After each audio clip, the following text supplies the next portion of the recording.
Para continuar nuestro periplo de 22 jornadas, hoy consideraremos nuestro tercer capítulo. Gimel: hogares disfuncionales, separación, divorcio. Ahora consideremos dos posibilidades. Si tu hogar presenta graves crisis, pero aún existe, haremos hasta lo imposible por tratar de rescatarlo para así iniciarlo y ponerlo a rodar por la autopista de las bendiciones de Dios, empezando con los votos fundamentales de lealtad, respeto y fidelidad. Para ello, lo primero será programar la fecha de la boda, si nunca lo han hecho, o la de renovación de votos matrimoniales para reiniciar o empezar de nuevo.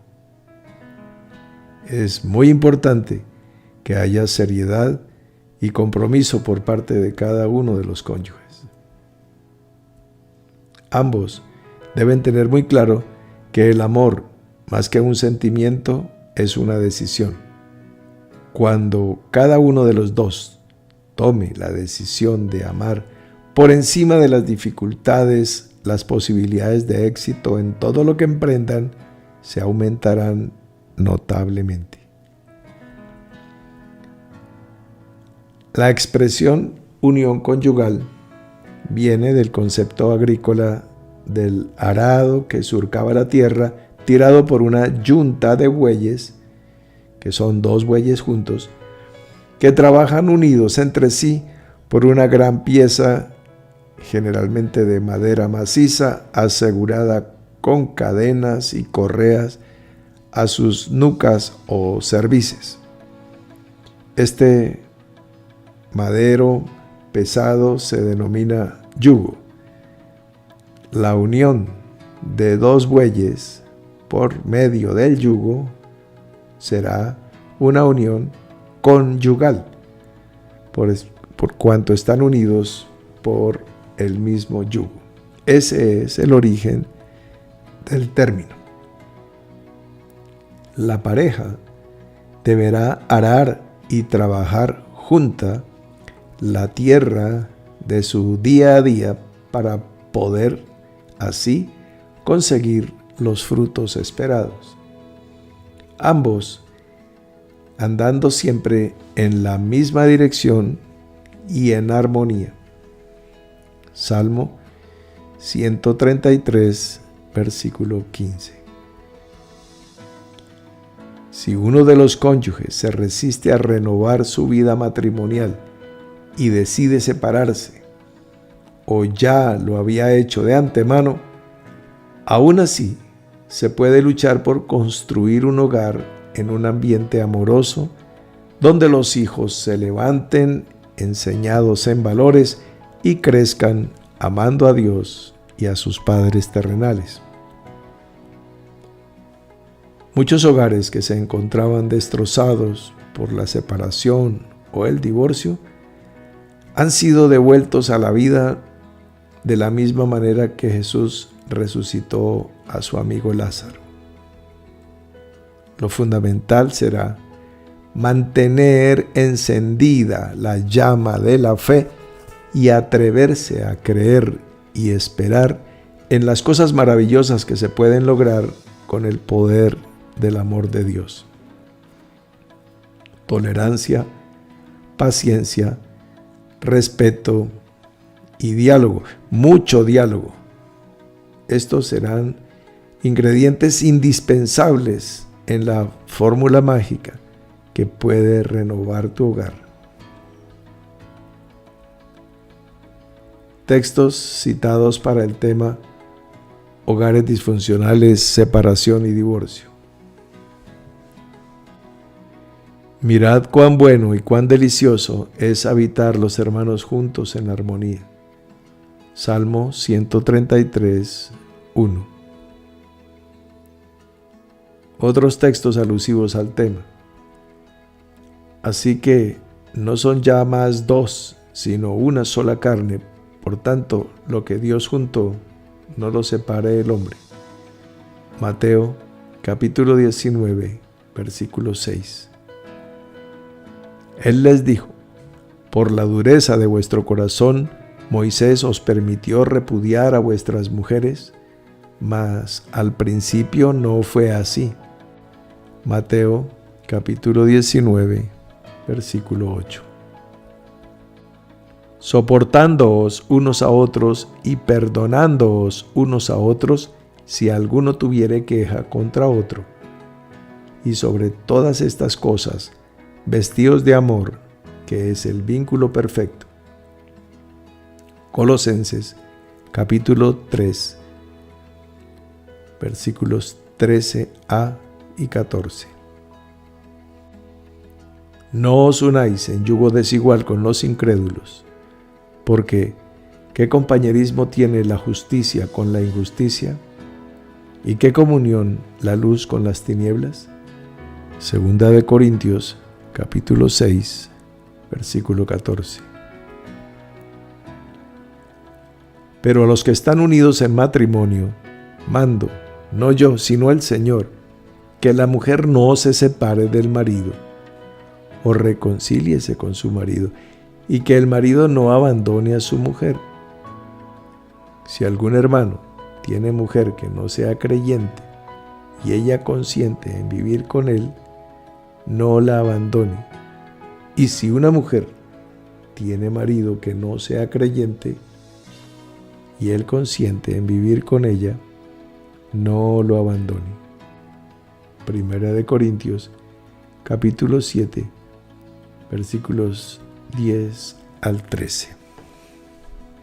Ahora bien, vamos a trazar una línea y a considerar el breve texto que hemos leído y sobre él luces y reflexiones que nos permitan manejar el tema que es de una importancia cardinal.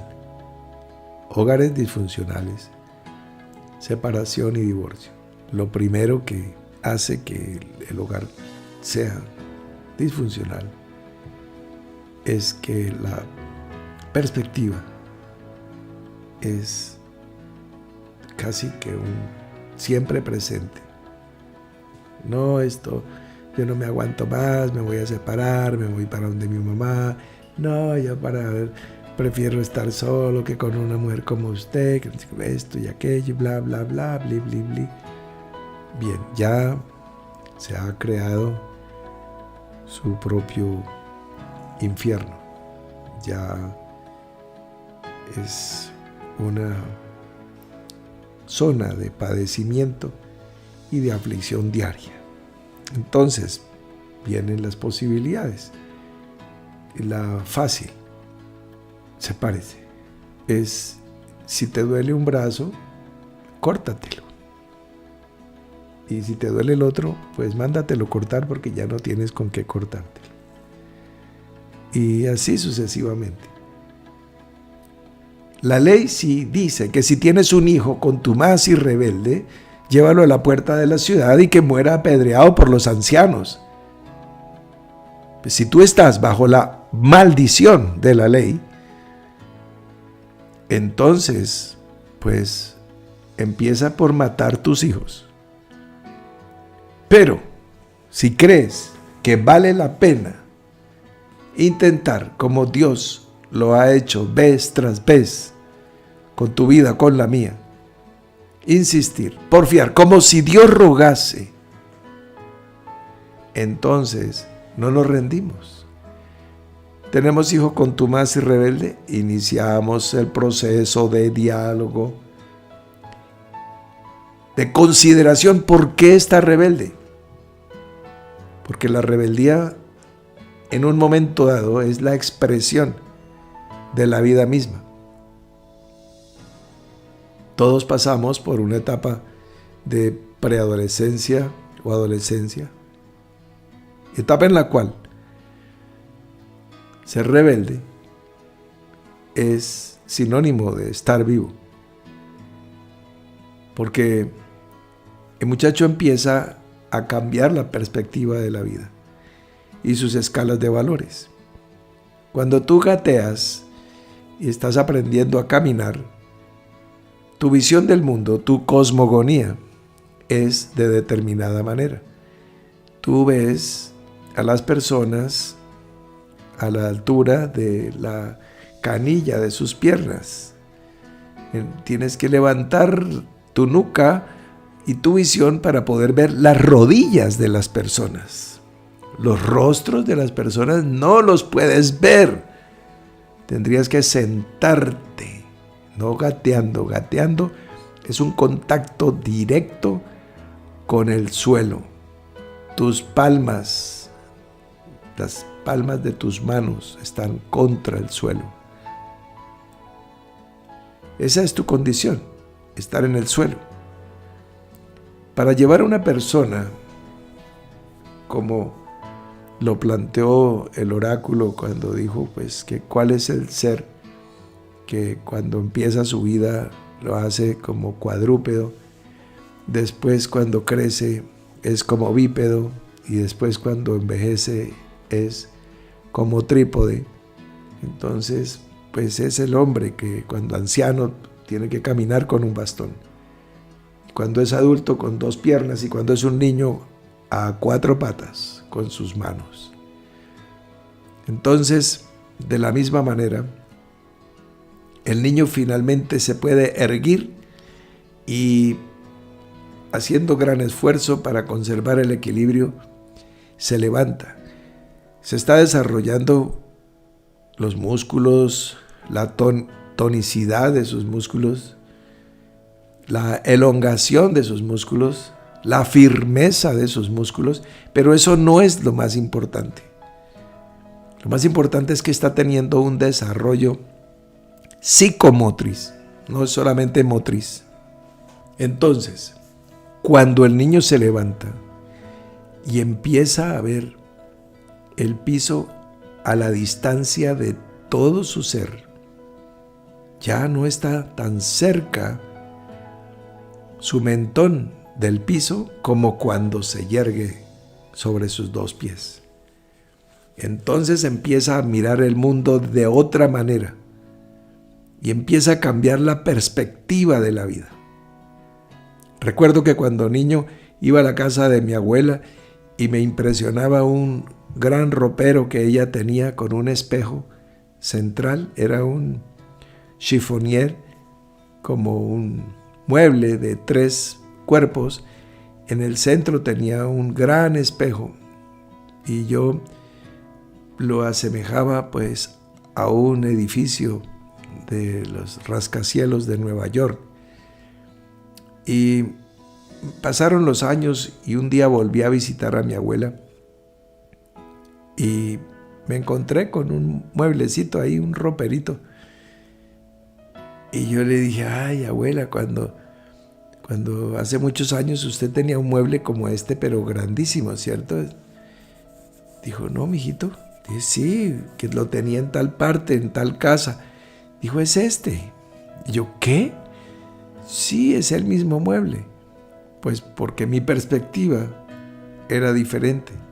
El mueble es el mismo. Ahora yo había crecido y podía ver, por ejemplo, encima del chiffonier. Antes yo veía allá como la terraza, un helipuerto, digamos, veía yo que podían bajar helicópteros encima de ese mueble. Porque yo estaba allá abajo como un insecto, arrastrándome en el piso. Cuando fui mayor, entonces pude apreciar con una perspectiva diferente. Así es cuando enfrentas los problemas. Cuando tú estás gateando espiritualmente, pues la única solución es separación, divorcio, separación, divorcio, separación, divorcio, porque no se puede aguantar esa humillación. Y eso tiene toda la razón el que gatea, pero no el que camina, y mucho menos el que vuela. Cuando tú puedas volar, levantar alas como las águilas, que es lo que dice la Escritura, entonces, ¿qué es lo que te puede tocar? ¿Qué es lo que te puede afectar? Tú puedes afectar la vida de muchos y nada te puede afectar. Nada te puede hacer daño. ¿Ves? Porque tú estás en la naturaleza de Dios. Dios es amor. Si tú no estás en amor, sino en el enamoramiento, el encaprichamiento, la química, pues es un proceso de intoxicación que se acaba al cabo de una etapa que normalmente no va a durar más allá de 6 años. Puede durar 1 o más, pero de 6 no pasa. ¿Por qué? Porque la persona puede tener más resistencia o menos resistencia al proceso de intoxicación. Entonces, elementos como la oxitocina, como el cortisol, están afectándole, trastornan sus sentidos y ve maravilloso a su compañero o compañera.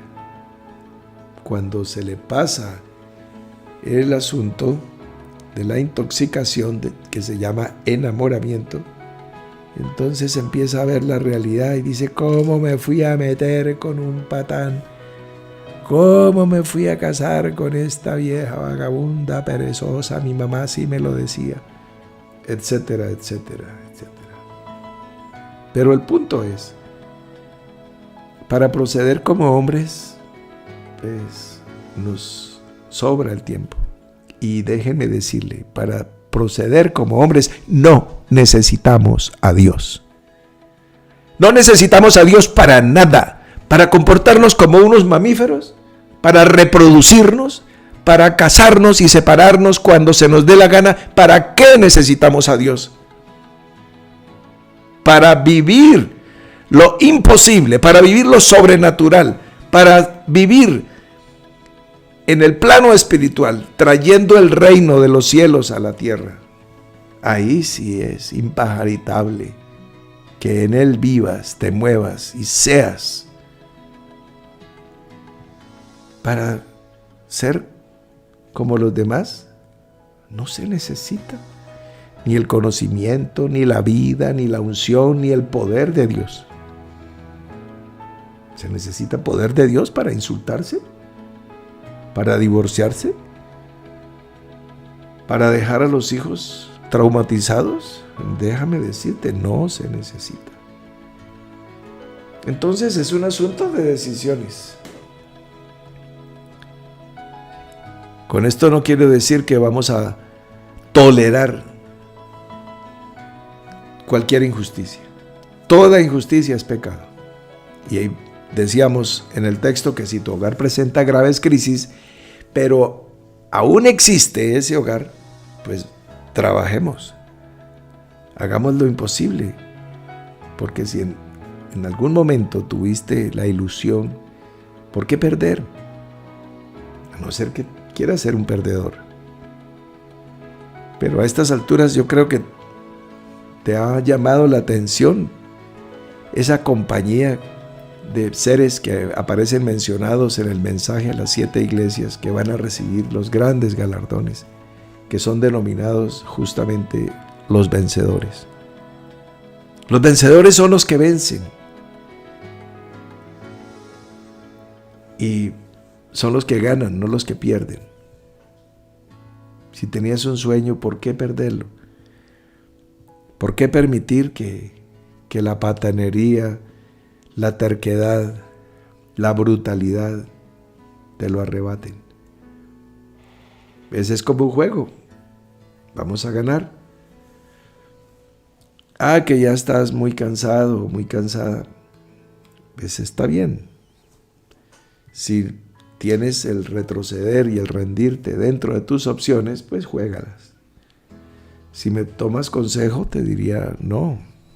Como dijo aquella vieja película de artes marciales, retroceder nunca, rendirse jamás. Pero también está otra doctrina que se llama la del libre albedrío. Si tú crees en ella, toma tu decisión y ríndete. Muy bien. ¿Seguimos o paramos? Bueno, seguimos. Entonces hagamos otro poquito de reflexión. Recomendamos que empezar de nuevo, programando una fecha de boda. Si se puede conseguir unas argollas matrimoniales con la fecha nueva y las otras guardarlas en algún cajón, si existen. Y si no, pues con las nuevas. Y empezar a dificultarle las cosas a la carne y facilitárselas al espíritu. Por ejemplo, acuerdos, y empezar a hacer acuerdos.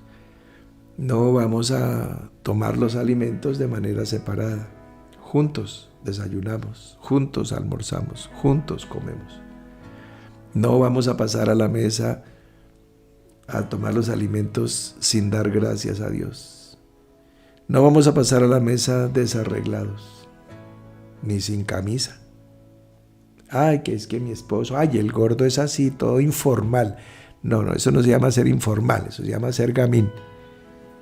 Entonces, yo no le recomiendo a nadie, por lo menos a una hija mía, no le recomendaría que se casara con un gamín. Quisiera que se casara con un señor. Y que tu esposo sea un señor, y que él se dé la dignidad, que se ponga la camisa y que no pase espelucado y lagañoso a la mesa. Porque la naturaleza ha hecho un sacrificio y la mesa es un altar para que se le dé la dignidad y podamos decir gracias, Señor, por este alimento. Y entonces las cosas empiezan a cambiar por medio de pequeños detalles como ese. Como por ejemplo, llegar a un acuerdo del número de decibeles que se van a escuchar dentro de la casa cuando tú hables, argumentes, contraargumentes o discutas con tu compañero. Lo que sea que vayan a hablar, lo hablen en este tono de voz. Que no se oiga ruido en la edificación de la casa, ni de cincel, ni de martillo, sino que las piedras se tienen que labrar afuera. Si hay que golpear la piedra, entonces vamos a discutir al parque. Y se sientan en una banca, compran un helado y discuten ahí. Pero nunca en la casa, porque si la mesa es un altar, la casa, así sea la más sencilla, es un templo de Dios. Son pequeños acuerdos. Y si llegas a ese entendimiento, nunca se van a subir la voz. Que tienen ganas de gritar, vayan para el parque. Y ya en el parque yo creo que les da pena, ¿no? Y entonces tienen que hablar. Otro acuerdo muy sencillo. Cuando la discusión sea intensa, háganlo. 1, en voz baja. 2, mirándose a los ojos. Y 3, tomados de la mano. Y las cosas van cambiando. Y decir, ay, pero si hubiéramos sabido eso desde el principio. Bueno, pues hoy es el principio. Hoy es el primer día de un nuevo hogar que tú decides construir con tu compañero o con tu compañera. Para eso estamos, no para proceder como proceden los hombres. Pues, no. Si no, pues, tengo una sobrina que te la recomiendo para que te haga el divorcio en par patadas. Pim, pim. Y ya. Pero no te lo recomiendo. Yo te invito a luchar, a vencer y a morir por nuestros hermanos. Hoy estoy inspirado en esta noche. No falta sino ponerle música a eso. Explicábamos lo que es unión conyugal, es con el mismo yugo. Para poder arar, no es un buey por un lado y otro por otro, no existe esa figura del arado con el buey solitario, no, el yugo. Entonces la yunta de bueyes, ¿por qué se llama yunta? Porque van juntos, o sea, juntos, ¿ves? Y Bueno, si dice que si uno de los cónyuges se resiste a renovar su vida matrimonial y decide separarse, o ya lo había hecho de antemano y no quiere, bueno, aún así se puede luchar. Hay armas, no le vayas a poner una pistola en la cabeza, no, armas como la oración, que puede mucho, si quieres seguir luchando. Si quieres rendirte, vale, tira la toalla, que es un término de combate. Tira la toalla en el ring quiere decir no va más, no sale para el siguiente round ni la siguiente vuelta. Pero hemos visto, y creo que seguiremos viendo, muchos hogares que estaban muertos ya, y los hemos visto resucitar. Puede ser el tuyo. Y es más glorioso que Lázaro se levante del sepulcro que la tía Gertrudis se levante de la cama por la mañana bostezando, porque pues eso es lo normal, porque no estaba muerta. Pero Lázaro sí. Si tu hogar está muerto o está agonizando, ¿cómo podría ser glorificado Dios? Bueno, tú lo decides. Muy bien, mis queridos, lo fundamental, y decíamos, es mantener encendida la llama de la fe, del amor, de atrevernos a creer lo imposible.